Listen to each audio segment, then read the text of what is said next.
وأشهد أن لا إله إلا الله وحده لا شريك له وأشهد أن محمدا عبده ورسوله. أما بعد فإن خير الحديث كتاب الله وخير الهدي هدي محمد صلی اللہ علیہ وآلہ وسلم وشر الأمور محدثاتها وكل محدثة بدعة وكل بدعة ضلالة وكل ضلالة في النار. اللهم صل وسلم على نبينا محمد وبارك وسلم وصل عليه. أعوذ بالله من الشيطان الرجيم من همزه ونفخه ونفثه. يا أيها الذين آمنوا اركعوا واسجدوا واعبدوا ربكم وافعلوا الخير لعلكم تفلحون. عیوب اور نقائص سے منزہ اور پاکیزہ تمام قسم کی حمد و ثنا اللہ وحدہ لا شریک لہ کے لیے، اور درود و سلام شفیع للمذنبین خاتم النبیین رسول کریم رؤوف الرحیم صلی اللہ علیہ وآلہ وسلم کی ذات اقدس پر.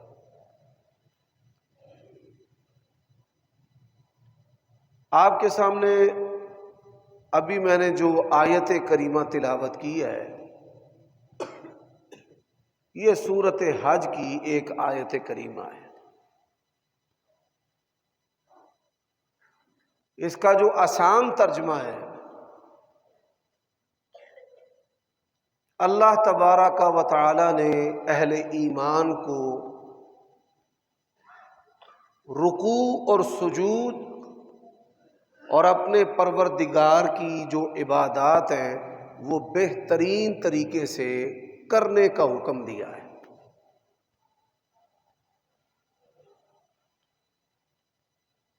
اور یہ بھی حکم دیا ہے وَافْعَلُوا الْخَيْرَ، بھلائیاں کرو، نیکیاں کرو،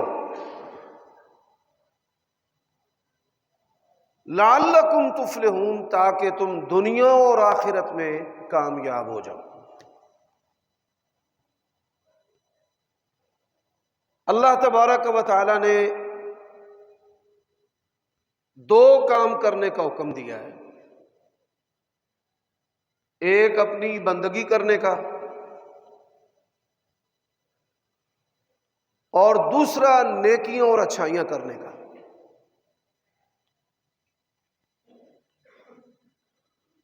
جو اللہ تبارک و تعالی کی بندگی ہے، اس کی بنیادی طور پر تین قسمیں ہیں. ہر نمازی جو ہے وہ نماز کے اندر اس کا اظہار کرتا ہے، التحیات للہ والصلوات والطیبات. زبان سے اللہ تبارک و تعالی کی بندگی کرنا، جسم کے ساتھ اللہ تبارک و تعالی کی بندگی کرنا، اور مال کے ساتھ اللہ تبارک و تعالی کی بندگی کرنا. بندگی جو ہے اس کے کچھ مقاصد ہیں. نماز کا جو مقصد ہے ان الصلاۃ تنہی عن الفحشاء والمنکر، نماز جو ہے وہ انسان کو بے حیائی اور گناہوں سے، معاشرے کے اندر جن کو معیوب سمجھا جاتا ہے، ان چیزوں سے بھی نماز جو ہے وہ روکتی ہے. اسی طرح جو روزہ ہے، یا ایھا الذین آمنوا کتب علیکم الصیام کما کتب علی الذین من قبلکم لعلکم تتقون، اس کا مقصد جو ہے یہ بھی پرہیزگاری ہے۔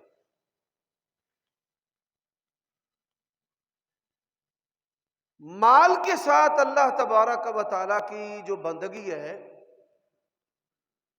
اس کے بھی بڑے سارے فوائد ہیں انسان کی زندگی کے اندر، کہ یہ عمل اس کو اس کی اوقات یاد دلاتا ہے کہ اللہ دینے والا ہے اور تو لینے والا ہے، اور وہ کھلانے والا ہے اور تو کھانے والا ہے، اور اس کی تقسیم کی وجہ سے تو مالدار ہے، نہ حسب و نسب کی وجہ سے، نہ علم کی وجہ سے، نہ رنگ و صورت کی وجہ سے۔ رزق کی تقسیم جو ہے وہ اللہ تبارک و تعالیٰ کے ہاتھ میں ہے، اس کے اندر ڈر اور جو خشیت ہے، مال کے ساتھ جو عبادت ہے، یہ ڈر اور خشیت اس کے اندر پیدا کرنے والا عمل ہے۔ نبی علیہ الصلوۃ والسلام، نبی رحمہ، آپ جب دنیا سے گئے ہیں تو دنیا سے جاتے ہوئے آپ صلی اللہ علیہ وآلہ وسلم نے امت کو دو نصیحتیں کی ہیں۔ ایک نصیحت کا تعلق اللہ تعالیٰ کے حقوق کے ساتھ ہے، الصلاۃ، نماز کی نصیحت کی ہے، اور ایک نصیحت کا تعلق جو ہے وہ بندوں کے حقوق کے ساتھ ہے، وما ملکت ایمانکم، جو ہمارے زیر دست ہے، وہ بیویاں ہوں، وہ اولادیں ہوں، وہ مزدور ہوں، جو بھی آپ کے زیر دست ہے، کہ جس کی کفالت اور رزق اور فائدہ جو ہے وہ اللہ تبارک و تعالیٰ نے آپ کے ساتھ جوڑا ہے، ان کے بارے میں اللہ تعالیٰ سے ڈرتے رہنا۔ تو یہ تمہید بیان کرنے کا مقصد یہ ہے کہ عبادات کا مقصد جو ہے وہ انسان کے اندر اچھائیوں کو پیدا کرنا، ان کو پھر قائم رکھنا، اور پھر ان اچھائیوں کو آگے لے کر اللہ تعالیٰ کا قرب حاصل کرنا، گناہوں سے بچنا، گناہوں کو چھوڑنا، اور بتدریج ان سے ہٹتے ہٹتے انسان اور اس کے گناہوں کے درمیان جو ہے وہ اللہ تبارک و تعالیٰ ایسی رکاوٹیں کھڑی کر دیتا ہے کہ انسان اس کے ہاتھوں کو، اس کی آنکھوں کو، اس کے قدموں کو اللہ گناہوں سے روک لیتا ہے۔ نبی علیہ الصلوۃ والسلام نے فرمایا، یتقرب العبد الی بالنوافل، انسان جو ہے وہ نوافل، اس کے ساتھ اللہ کے اتنا قریب ہو جاتا ہے کہ اس کی زبان سے جو بھی بات نکلتی ہے وہ اللہ تعالیٰ کی مرضی کی بات نکلتی ہے، اس کے ہاتھ اور قدم سے جو بھی حرکت سرزد ہوتی ہے وہ اللہ تعالیٰ کی فرما برداری کے مطابق ہوتی ہے۔ آج کے خطبہ جمعہ کے اندر میں دل کو نرم کرنے والی جو باتیں ہیں وہ آپ کے سامنے رکھنا چاہتا ہوں، اور اس کی میں نے ضرورت کیوں سمجھی ہے۔ ہم میں سے کوئی بھی فرد و بشر ایسا نہیں کہ یہ جو الیکشن کی آلودگی ہے اس کے اندر اس نے شرکت نہ کی ہو، خواہ وہ علماء ہیں، ائمہ ہیں، صف اول کے نمازی ہیں، دیندار ہیں، بالواسطہ بلا واسطہ، ووٹ ڈالنے والے بھی نہ ڈالنے والے بھی، ہم اس آلودگی کا حصہ بنے ہیں۔ اب پورا سال ہم نے پھر ایسے نہیں گزارنا، یا آئندہ جو 5 سال ہیں وہ ہم نے ایسے نہیں گزارنے، ہم نے کیسے گزارنے ہیں، یہ اللہ تعالیٰ کی توفیق سے آج کے خطبہ جمعہ کے اندر بات ہوگی۔ حضرات یہ بات یاد رکھیں، صحابہ کرام رضوان اللہ علیہ مجمعین کے اندر یہ فکر رہتی تھی کہ ہمارا جو دل ہے وہ سخت نہ ہو جائے، کیونکہ دل جب سخت ہوتا ہے تو دنیا کی طرف اور دنیا کی جو خواہشات ہیں ان کی طرف مائل ہوتا ہے۔ دل کی جو سب سے بڑی بیماری ہے وہ شہوت ہے۔ دل کی جو دوسری بڑی بیماری ہے وہ تکبر ہے۔ کسی کو علم کا تکبر ہے، کسی کو مال کا تکبر ہے، کسی کو خوبصورتی کا تکبر ہے، کسی کو حسب و نسب کا تکبر ہے، اور کسی کی اگر بات پوری ہو جائے تو پھر پھولے نہیں سماتا، اس کو اپنی عقل، بصیرت اور اپنی بات کا تکبر ہے۔ دیکھو جو میں نے کہا تھا ویسے ہی ہوا کہ نہیں ہوا؟ یہ بھی چھوٹا سا رب بننے کی کوشش کر رہا ہے نا۔ یہ دل کی دوسری بیماری ہے۔ پھر دل کی تیسری بیماری ہے مال۔ دل کی جو چوتھی بیماری ہے، اور یہ بھی بڑی خطرناک بیماری ہے، منصب جو ہے اس کو حاصل کرنا۔ اور لوگ جو ہیں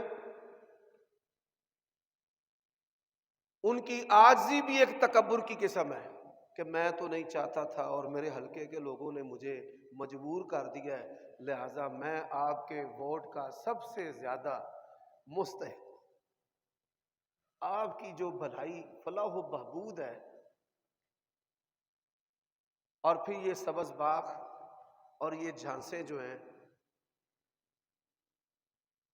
سب ہم اس میں شریک ہیں، کوئی بھی بندہ باہر نہیں ہے۔ نبی علیہ الصلوۃ والسلام کا فرمان ہے، الا ان فی الجسد مضغہ، فرمایا بدن کے اندر ایک لوتھڑا ہے، اذا صلحت صلح الجسد کلہ، جب وہ ٹھیک ہے تو پورا بدن ٹھیک ہے، اور جب وہ بیمار ہے تو پورا بدن بیمار ہے۔ حضرات آپ صلی اللہ علیہ وآلہ وسلم کا یہ فرمان دین و دنیا، روحانی، جسمانی اور میڈیکل جو سائنس اصول ہے اس کی بنیاد ہے۔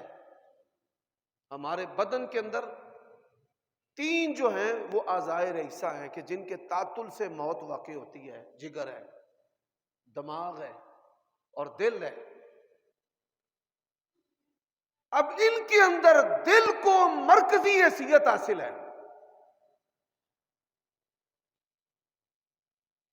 دماغ کی جتنی بھی بیماریاں ہیں فوراً سیکنڈز کے اندر موت واقع نہیں ہوتی، ایسے ہی جگر کے جو عوارض ہیں، جتنی بھی بیماریاں ظاہر ہو چکی ہیں فوراً سیکنڈز کے اندر موت واقع نہیں ہوتی، لیکن اگر دل معطل ہو جائے، کام کرنا چھوڑ دے تو سیکنڈز کے اندر انسان کی موت واقع ہو جاتی۔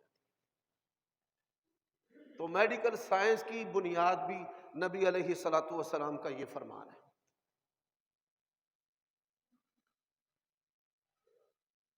اب آپ صلی اللہ علیہ وآلہ وسلم نے کیا فرمایا؟ فرمایا استفت قلبک، اپنے دل سے پوچھ، اگر دل جو ہے وہ کھٹک محسوس کرتا ہے، شبہ کا شکار ہے، تو فرمایا دع، اس چیز کو چھوڑ دے۔ یعنی دین اسلام کے اندر اس کی اتنی اہمیت ہے۔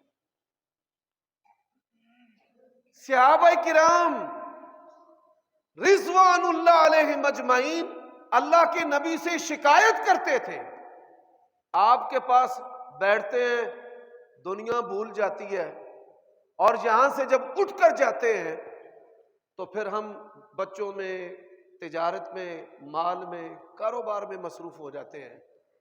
تو آپ صلی اللہ علیہ وسلم نے دو باتیں ارشاد فرمائی۔ پہلی بات کہ یہ ایمان ہے کہ انسان کو اچھائی اور خیر محسوس ہو، اور پھر اس کے اندر جو کمی ہے یہ بھی محسوس ہو۔ ہماری اکثریت جو ہے وہ اس خوبی سے بھی خالی ہے کہ ان کو یہ محسوس نہیں ہوتا کہ میرا ایمان اوپر جا رہا ہے یا نیچے آ رہا ہے۔ اس کی ایک بنیادی وجہ ہے، زیادہ جو ہنسنا ہے یہ انسان کے دل کو مردہ کر دیتا ہے۔ یہ ڈوم، نٹ، گویے، مراسی اور فنکار اور اداکار، کوئی مذہبی غیر مذہبی، یہ جگت باز جو ہیں، ان کی باتیں لوگ سن سن کر معزوز ہوتے ہیں، مسکراتے ہیں۔ اور پھر ایسے بھی لوگ آ چکے ہیں مارکیٹ کے اندر کہ جو ان چیزوں کو مسجدوں کے اندر ممبروں اور مصلوں پر کرنا شروع کر دیتے ہیں اور لوگوں کو ہنساتے ہیں۔ صرف غیر مذہبی سنجیدہ غیر سنجیدہ نہیں ہے، بڑے بڑے مذہبی لوگ جو ہیں وہ بھی غیر سنجیدہ ہیں، وہ بھی ایسے علماء کو پسند کرتے ہیں۔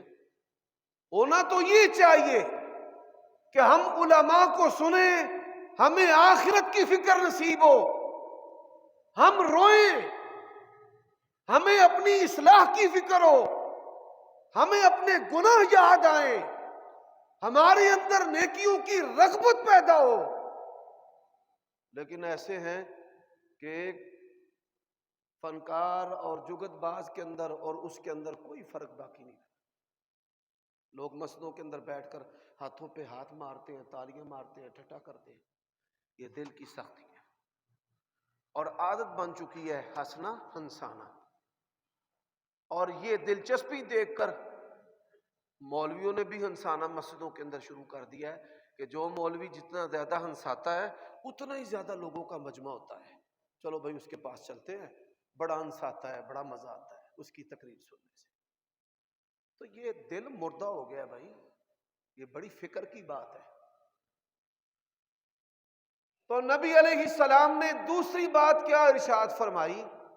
فرمایا اگر یہاں سے جا کر بھی تم ایمان کی اسی حالت میں رہو تو آسمان کے فرشتے تم سے مصافحہ کریں، آسمان کے فرشتے آپ لوگوں سے مصافحہ کریں۔ اچھا جی، دل کی جو سختی ہے اس کا جو ایک بنیادی سبب وجہ ہے وہ ہے کہ ہماری زندگیوں کے اندر جو حواس ہیں، ہمارے کان، ہماری آنکھیں، ان کے اندر قبر، موت، موت کی سختیاں اور موت کی طرف جو لے جانے والی چیزیں ہیں وہ نہیں ہیں، وہ شامل نہیں ہیں۔ سب سے پہلی جو چیز ہے تیمارداری۔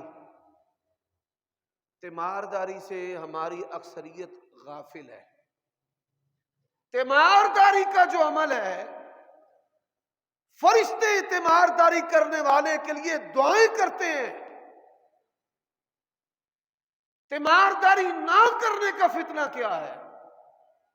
بڑی ساری بیماریاں انسان کو پکڑ لیتی ہیں۔ اللہ کے نبی نے فرمایا جب کسی بیمار کو دیکھو تو یہ پڑھو الحمدللہ الذی عافانی مما ابتلاک بہ وفضلنی علی کثیر ممن خلق تفضیلا۔ آپ پنجابی میں بھی کہہ سکتے ہیں اللہ تیرا شکر ہے تو نے مجھے اس بیماری سے بچایا اور تو نے مجھے فضیلت دی۔ فرمایا جس بیمار کو دیکھ کر انسان یہ پڑھے گا اس بیماری کے اندر اس کا رب اس کو کبھی بھی نہیں پکڑے، وہ بیماری اس پر نہیں آ سکتی۔ اچھا، جب انسان تیمارداری کرنے کے لیے جاتا ہے نا تو اس پر نرمی آتی ہے، فکر آتی ہے، ڈر آتا ہے، پھر وہ سوچتا ہے کہ یہ بیماری ان وجوہات سے ہوئی ہے، میں نے ان وجوہات سے بچنا ہے۔ اچھا جی، تیمارداری جو ہے یہ بھی آپ صلی اللہ علیہ وآلہ وسلم نے فرمایا کہ مسلمان کے مسلمان پر 6 حق ہیں، ان میں ایک حق ہے بیمار کی بیمار پرسی کرنا، اور دوسرا حق ہے کہ اگر کوئی شخص دنیا سے چلا جائے تو اس کا جنازہ پڑھنا، اس کی قبر پر جا کر دعا کرنا۔ اور آپ یہ سن کر حیران ہوں گے کہ ہم ویلے بھی ہیں، فارغ ہیں، جنازوں میں جاتے نہیں ہیں، اور اگر جاتے ہیں وہیں سے دوڑ کر آ جاتے ہیں۔ قبر پر نہیں جاتے، قبر پر آپ دیکھیں جنازے میں اگر 1000 افراد ہیں تو قبر پر بمشکل 100 افراد ہیں۔ اور نبی علیہ الصلوۃ والسلام نے کیا فرمایا؟ فرمایا کہ جب کوئی مسلمان کسی مسلمان کی نماز جنازہ ادا کرتا ہے، اللہ تعالیٰ اس کو 1 قیرات ثواب عطا کرتا ہے۔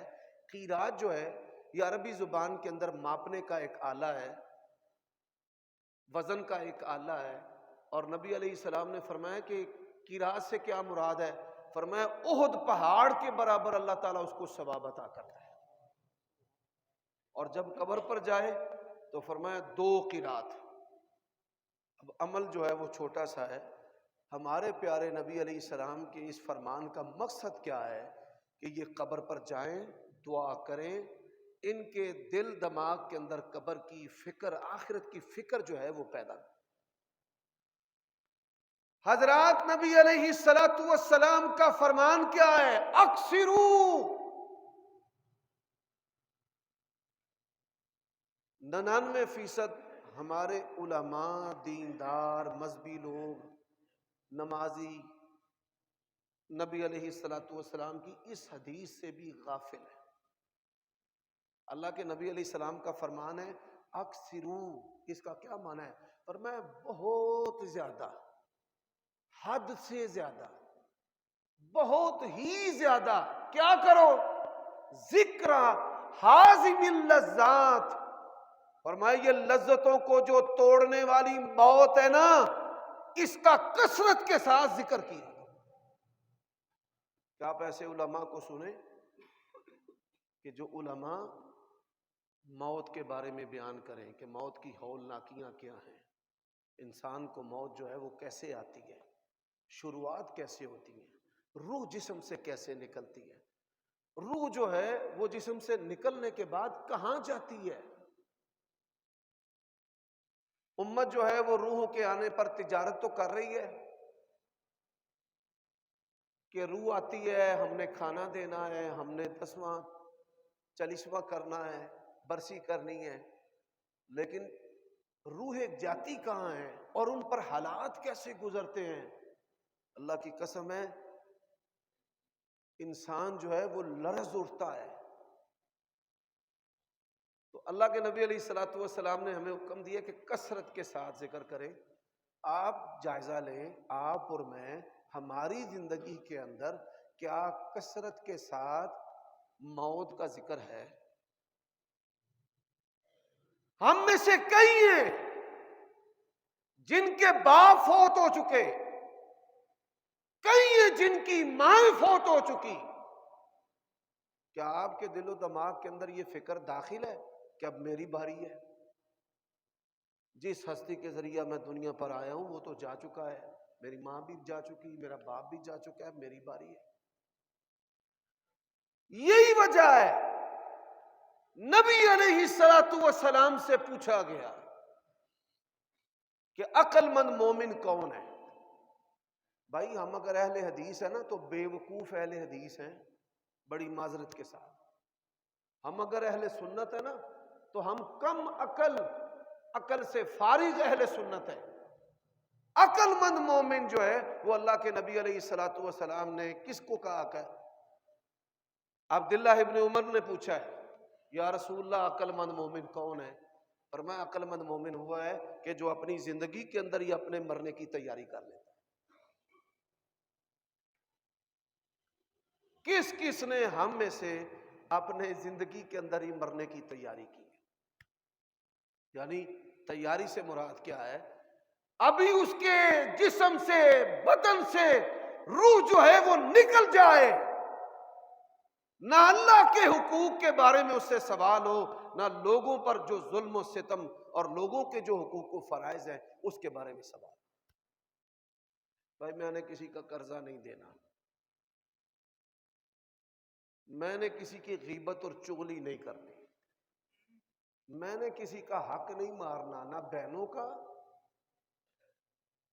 اور نہ کسی اور انسان کا، میں نے کسی کو دھوکہ نہیں دینا۔ میرے بھائیوں دوستو، ایسا جو بندہ ہے اس کی تیاری ہے اور نبی علیہ الصلوۃ والسلام کا فرمان ہے، من احب لقاء اللہ احب لقاءہ، اور میں جو بندہ اللہ تعالیٰ سے ملنا جو ہے وہ پسند کرتا ہے نا، اللہ تعالیٰ بھی اس سے ملنا پسند کرتا ہے۔ اچھا، ہم میں سے کون کون سا بندہ ہے کہ جو اللہ تعالیٰ سے ملنا پسند کرتا ہے؟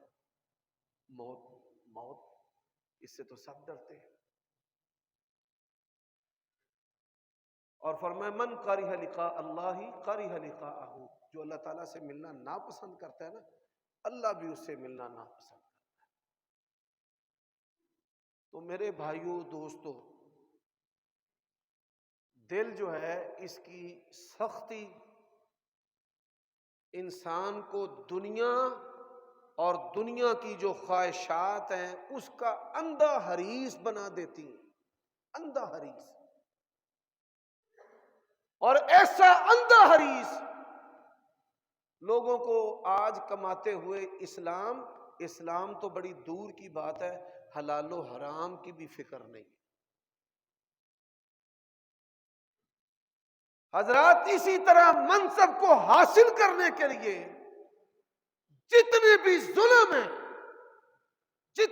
ظلم ہیں، غیبت اور چغلی سے لے کر قتل و غارت تک، لوگ وہ سب کرتے ہیں کہ کسی طریقے سے میں یہ سیٹ جو ہے یہ حاصل کر جاؤں۔ اچھا، دنیا کے اندر نا بڑے نشے ہیں، اور نشوں کی دو قسمیں ہیں بنیادی طور پر۔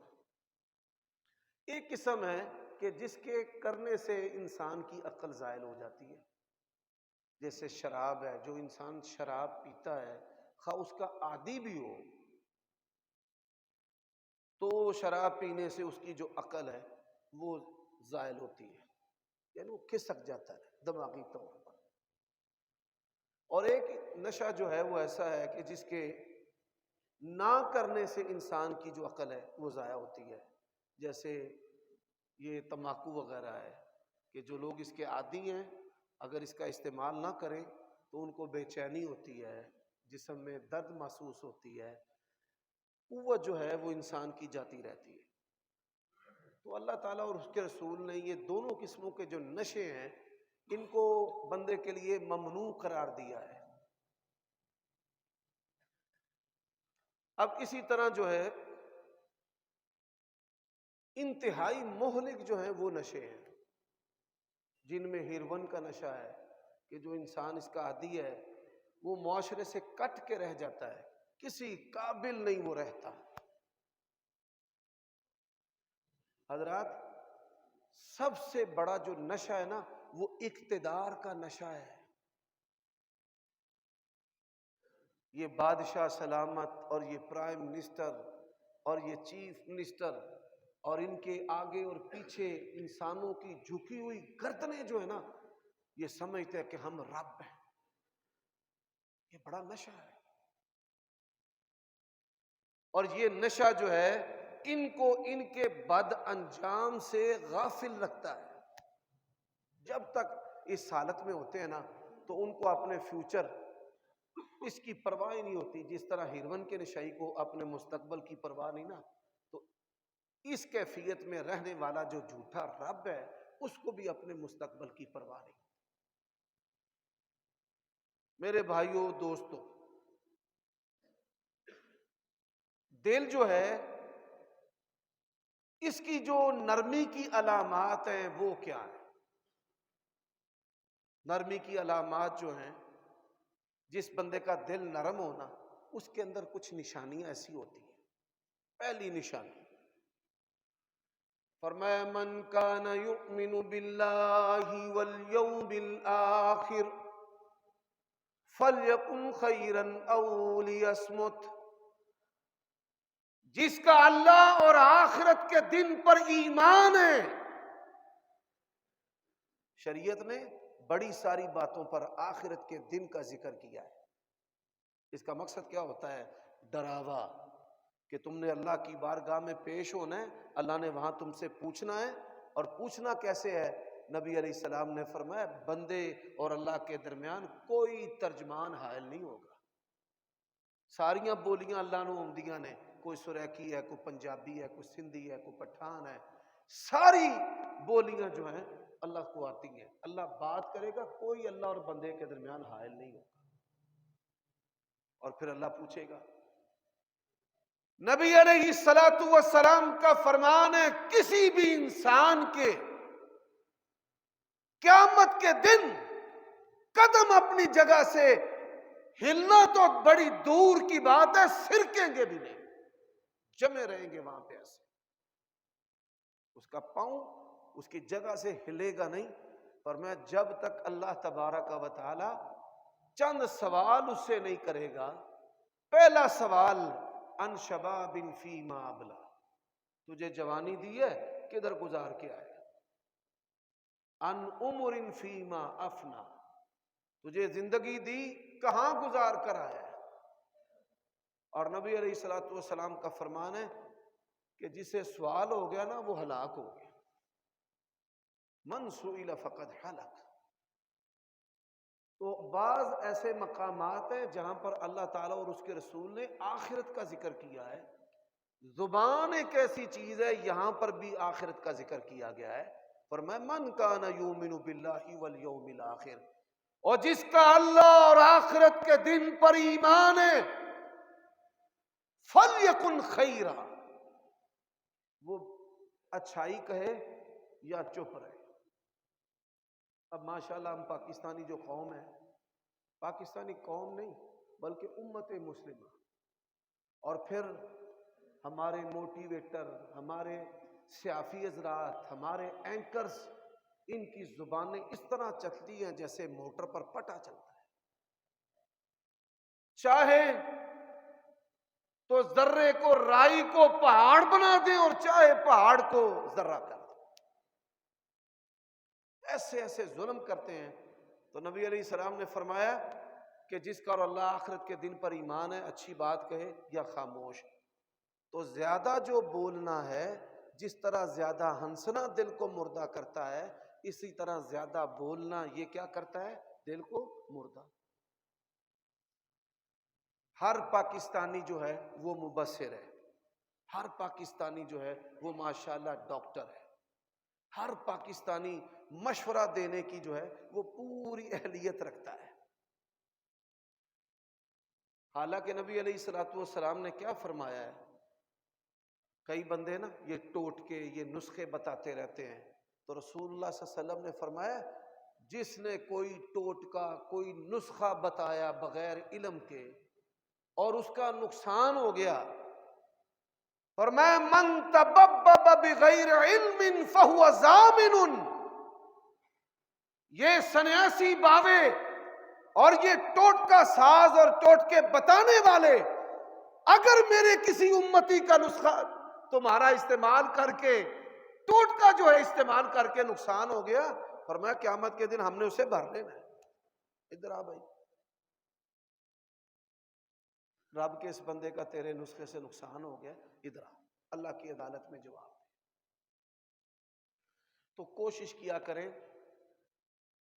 آپ خیر کہیں، خیر کے علاوہ جو ہے وہ شر اور سیاسی مبصر اور تبصرے، کون جیت رہا ہے، کون ہار رہا ہے، اور کیسے ہوگا اور کیوں ہوگا. نبی علیہ الصلوۃ والسلام نے فرمایا کسی بھی انسان کے اچھے اسلام کی علامت اور نشانی یہ ہے کہ وہ لا یعنی جو چیزیں ہیں نا، بے مقصد جو چیزیں ہیں، اس کو چھوڑ دیتا ہے.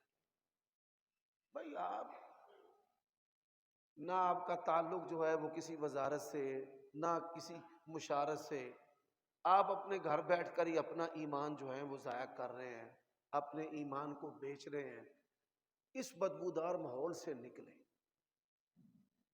حضرات اسی طرح جیسے میں نے بتایا کہ موت کا ذکر جو ہے وہ ہماری زندگی کے اندر ہونا چاہیے. اس سے جو ہے وہ انسان کا دل جو ہے وہ نرم رہتا ہے. ہمیں زیادہ نہیں بولنا چاہیے. بے مقصد لا یعنی جو چیزیں ہیں ان کے اندر غور و فکر کرنا، ان کے اوپر اپنی صلاحیتیں اور اپنی قوتوں کو لگانا جو ہے. حضرات اسی طرح شریعت اسلام نے کہا ہے العلم قبل العمل.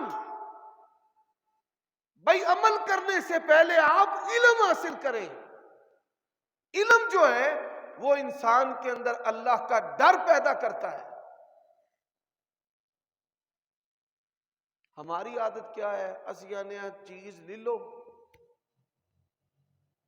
منڈے نو موٹر سائیکل دی جانچ آپ ہی آ جائے گی، ٹریکٹر چلانی، یہ ٹریکٹر جو ہے بڑی گاڑیاں چلانی خود ہی آ جائیں گی، اندر چیز ہونی چاہیے چلانی آ جاندی۔ یہ ہمارے ہاں ایک جملہ ہے، یہ بھی شریعت کے منافی چیز ہے، اس سے نقصان ہوتا ہے۔ آپ نے دیکھا ہے کہ اکثر جو ایکسیڈنٹ ہوتے ہیں جن کے اندر بڑے بڑے افراد لوگ جو ہیں وہ مر جاتے ہیں، قتل ہو جاتے ہیں، چھوٹا بچہ موٹر سائیکل چلا رہا ہے، گاڑی چلا رہا ہے، نہ تجربہ کار جو ہے وہ گاڑی چلا رہا ہے، اس کے پاس لائسنس نہیں ہے، اس چیز کا ہنر نہیں ہے، تو وہ اپنا بھی نقصان کرتا ہے اور وہ معاشرے کا بھی نقصان کرتا ہے۔ یہ جو چیزیں نا، انسان کی طبیعت کے اندر آداب، اس کی اچھی عادات، غور و فکر، علم، یہ ہونا چاہیے۔ جہالت اور جہالت کی بنیاد پر بے پرواہی نہیں ہونی چاہیے۔ وہ بے پرواہی ہمارے ہاں ایک انتہائی احمقانہ جملہ استعمال کیا جاتا ہے، جملہ تو بڑا پیارا ہے لیکن اس کا استعمال ہم گناہوں پہ کرتے ہیں۔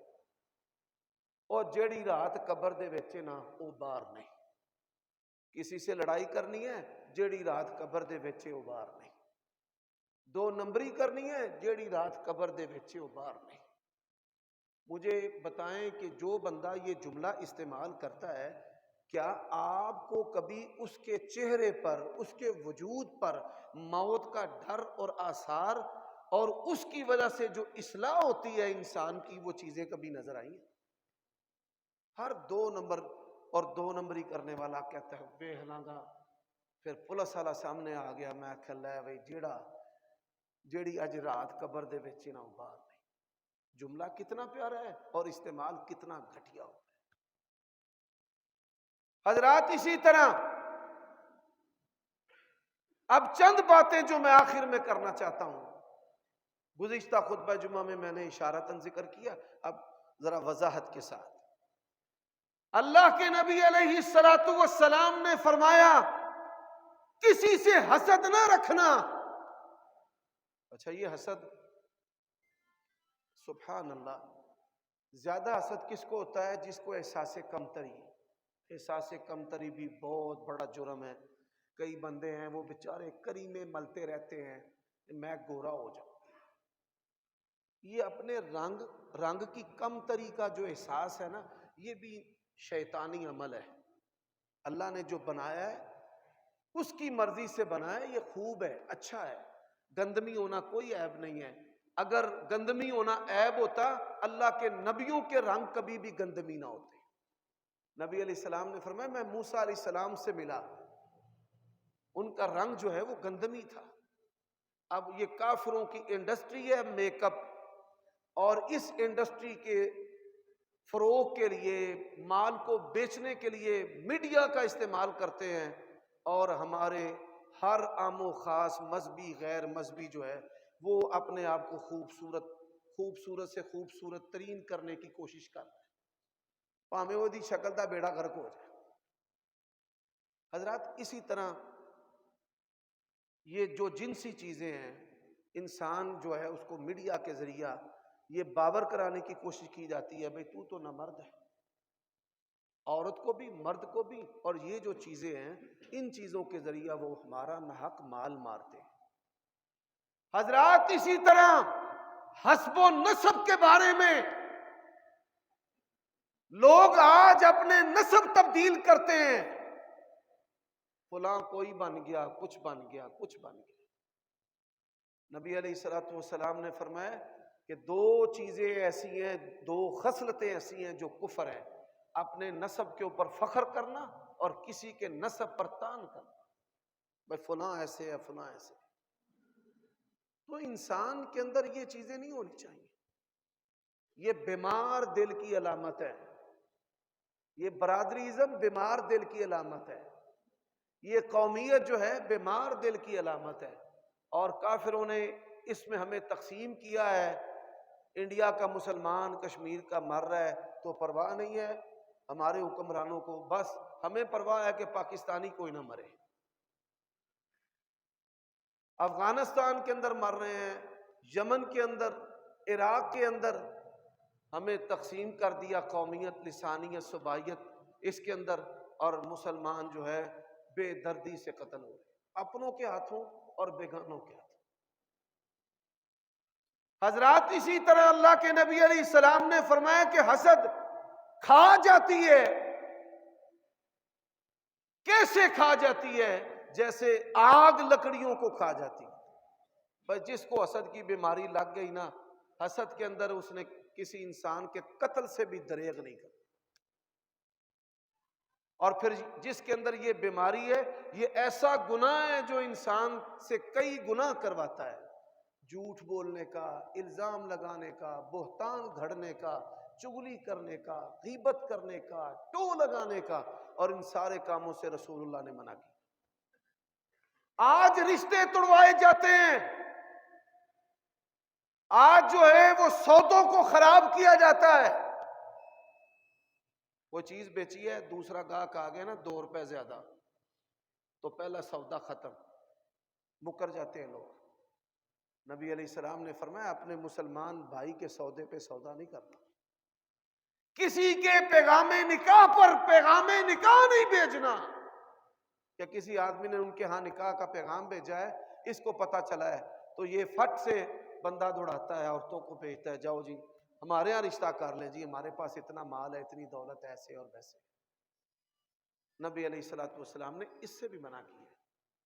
تو میرے پیارے بھائیوں، آپ کا تعلق کسی بھی سیاسی پارٹی سے ہے، یہ ساری باتیں کرنے کا جو نچوڑ اور خلاصہ ہے، کسی بھی سیاسی پارٹی سے ہے، یہ آپ کا اپنا اجتہاد ہے۔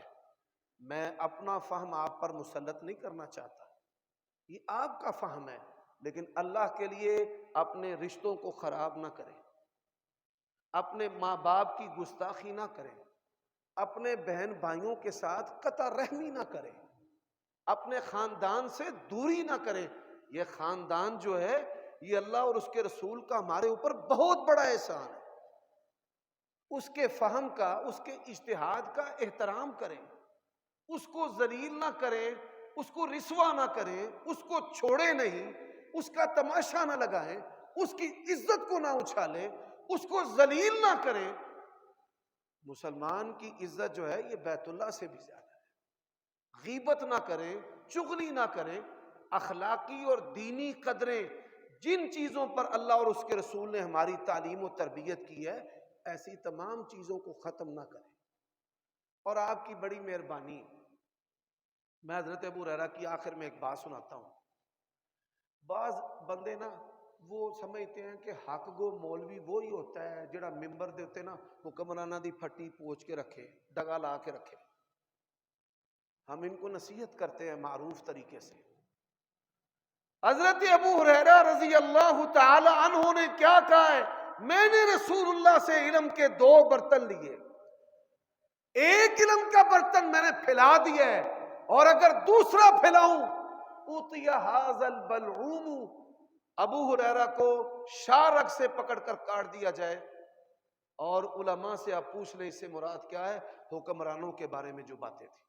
اللہ کے نبی نے فرمایا میرے بعد برے حکمران آئیں گے، اور ان کو پتا تھا کون کون حاکم ہے جو کتاب اللہ اور سنت رسول کی وعید میں آتا ہے۔ تو کیا آپ کا ایمان حضرت ابو ہریرہ سے زیادہ ہے؟ آپ ذوالفقار علی بھٹو سے تگڑے ہیں، آپ بینظیر سے بھی تگڑے ہیں، آپ عمران خان سے بھی تگڑے ہیں۔ سمجھے، عقل سے کام لیں، ایسا کوئی کام نہ کریں کہ جس کی نحوست میں آپ گرفتار ہوں، آپ کے بچوں پر سختیاں آئیں۔ یہ لوگ جو ہیں اقتدار کے لیے، اپنے نظریات کے لیے ظالم، اندھے، بہرے ہوتے ہیں، اور پھر کسی پر ترس نہیں کھاتے۔ اور یہی آپ جانتے ہیں کہ حجاج بن یوسف کی تلوار نے پھر کسی کو نہیں چھوڑا۔ اللہ تعالیٰ مجھے اور آپ کو عمل کی توفیق عطا فرمائے۔